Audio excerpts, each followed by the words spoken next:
apa kabar? Senang sekali saya Asti Adika bisa kembali menemani Anda di acara Kumpul Keluarga. Sebenarnya rasa ini wajar nggak sih melihat mungkin perkembangan anak lain? Kayaknya lebih baik ya Pak, anak saya segini-gini aja ya. Sangat wajar bahwa individu itu sebagai makhluk sosial memang punya kecenderungan atau tendensi untuk membandingkan. Jadi social comparison, jadi melakukan perbandingan secara sosial gitu.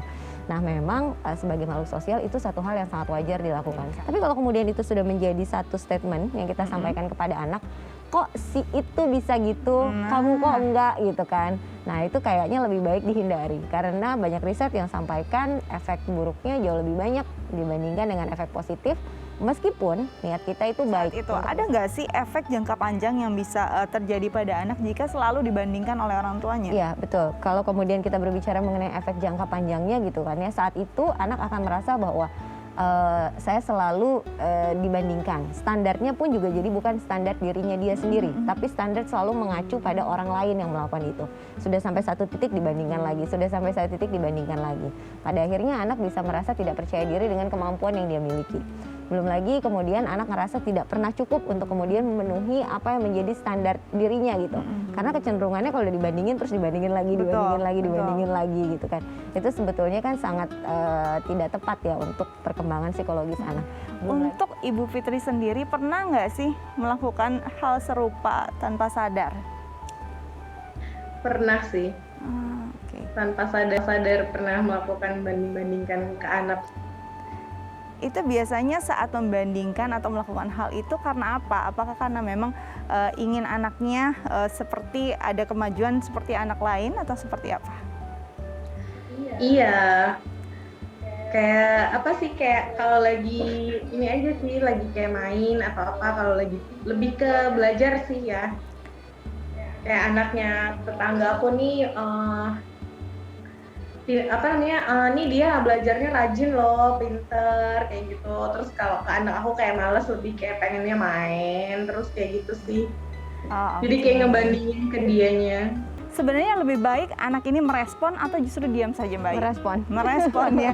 Jadi kita tahu ya, sebenarnya efeknya apa kalau anak sebenarnya diam saja? Kalau anak diam aja kan kadang-kala orang tua juga nggak tahu ya kalau misalnya apa yang dilakukan oleh orang tua itu secara tidak sengaja mungkin menyakiti atau membuat anak merasa terganggu gitu kan, dan membuat anak merasa tidak nyaman. Orang tua menganggapnya ya udah gitu aja gitu kan.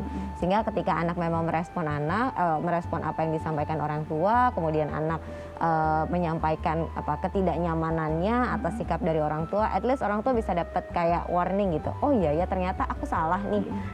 Gini Mbak Ayu mau tanya, kan kalau misalkan yang suka banding-bandingin anak dengan orang lain itu orang tua atau mertua kita sendiri gitu ya.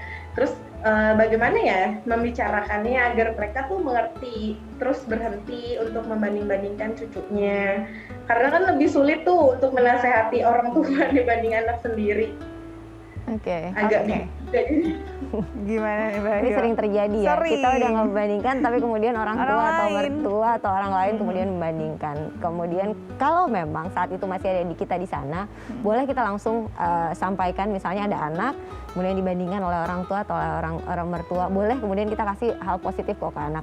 Enggak, adek juga bagus kok, abang juga pinter kok di matematika. Emang lukisannya abang misalnya dibilang, iya harusnya lukisnya bagus apa? Ya abang pinternya di matematika, bagus kok matematikanya. Jadi penguatan dari kita sebagai orang tua itu penting untuk kita sampaikan pada saat anak merasa bahwa dirinya itu dibandingkan gitu. Kalau saat itu kita hadir di situ.